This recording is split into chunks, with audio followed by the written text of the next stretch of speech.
लक्ष्मी नारायण भगवान की। आज षटतिला एकादशी की व्रत कथा माघ कृष्ण पक्ष की। एक समय दालभ्य ऋषि ने पुलस्त्य ऋषि से पूछा, हे ब्राह्मण, मनुष्य मृत्युलोक में ब्रह्म हत्या, पाप, दूसरों के धन की चोरी, दूसरों की उन्नति देखकर ईर्ष्या आदि करते हैं, परंतु फिर भी वह नरक नहीं पाते। इसका क्या कारण है? वह ना जाने कौन सा अल्प दान या अल्प परिश्रम करते हैं। ये सब आप कृपा पूर्वक कहिए। पुलस्त्य ऋषि ने बोले, हे महानुभाव, आपने मुझसे बहुत अच्छा प्रश्न पूछा है। माघ महीने के आने पर मनुष्य को स्नान आदि से शुद्ध रहना चाहिए और इंद्रियों को वश में करके काम, क्रोध, लोभ, मोह, ईर्ष्या, अभिमान को आदि को त्याग करके भगवान का स्मरण करना चाहिए। हाथ पैर धो करके पुष्य नक्षत्र में गोबर, कपास, तिल मिला होकर पिंडियाँ बनाएं। इन पिंडियों को 108 बार हवन करें। यदि इस दिन मूल नक्षत्र और द्वादशी हो तो नियम से रहें। स्नान आदि नित्य क्रिया से शुद्ध होकर के भगवान की पूजा व कीर्तन करना चाहिए। एकादशी के दिन व्रत और रात्रि में जागरण तथा हवन करना चाहिए। दूसरे दिन धूप दीप नैवेद्य से भगवान की पूजा करके खिचड़ी का भोग लगाना चाहिए। इस दिन भगवान का पूजन करना चाहिए। पेठा, नारियल, सीताफल या सुपारी सहित अर्घ देना चाहिए और स्तुति करनी चाहिए।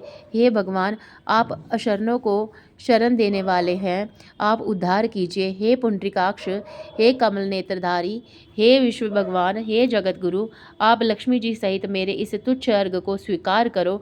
इसके पश्चात ब्राह्मण को जल भरा कुंभ प्रदान करना चाहिए। ब्राह्मण को श्यामा गाय और तिल पात्र भी देना चाहिए। तिल स्नान और भोजन से श्रेष्ठ है, अतः मनुष्य को तिल दान भी करना चाहिए। इस दिन जो मनुष्य जितने तिल का दान करता है वह उतने ही वर्ष स्वर्ग में निवास करता है। तिल स्नान, तिल का उबटन, तिल का हवन, तिलोदक, तिल का भोजन, तिल का दान, ये षटतिला एकादशी कहलाती है।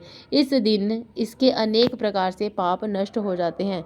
और युधिष्ठिर बोले, हे भगवान, आपको नमस्कार है। इस षटतिला एकादशी का क्या पुण्य और क्या कथा है, सो कहिए। भगवान श्री कृष्ण जी बोले, मृत्युलोक की सत्य घटना सुनाता हूँ। प्राचीन काल में मृत्युलोक में एक ब्राह्मणी थी। वह सदैव व्रत किया करती थी। एक समय वह 1 महीने तक व्रत करती रही। इससे उसका शरीर अत्यंत दुर्बल हो गया था, परंतु उसने कभी भी देवताओं तथा ब्राह्मणों को धन तथा अन्न दान नहीं किया था। इस प्रकार मैंने सोचा कि इस ब्राह्मणी ने अपने व्रत आदि से अपना शरीर शुद्ध कर लिया है और इसको वैष्णव लोक भी मिल जाएगा, परंतु इसने कभी भी अन्न दान नहीं किया। इससे इसकी तृप्ति होना कठिन है। ऐसा सोचकर के मृत्यु लोक में मैं गया और ब्राह्मणी से अन्न मांगा। ब्राह्मणी बोली, आप यहाँ किस लिए आए हैं? मैंने कहा, मुझे भिक्षा चाहिए।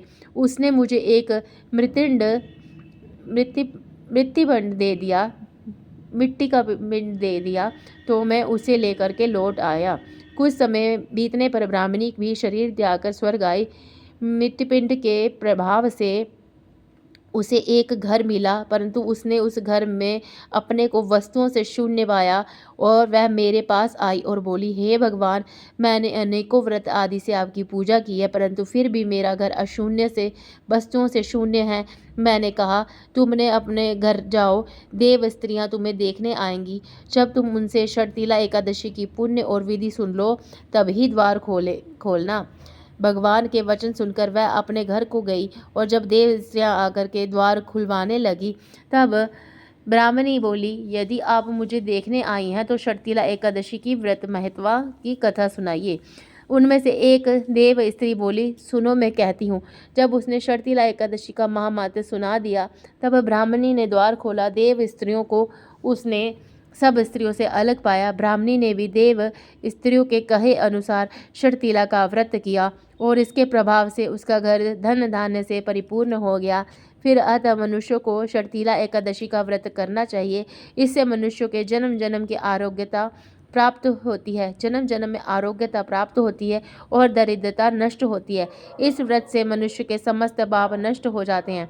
कथा का सार, इस व्रत से जहाँ हमें शारीरिक शुद्धि और आरोग्यता प्राप्त होती है, वहीं अन्न, तिल आदि दान करने से धन धान्य में वृद्धि होती है। इससे ये भी ज्ञात होता है कि मनुष्य जैसा दान करता है, शरीर त्यागने के बाद उसे वैसा ही फल प्राप्त होता है। अतः धार्मिक कार्यों में साथ साथ हमें दान भी आदि अवश्य करना चाहिए। शास्त्रों में वर्णन है कि बिना दान आदि के कोई भी धार्मिक कार्य संपन्न नहीं होता है।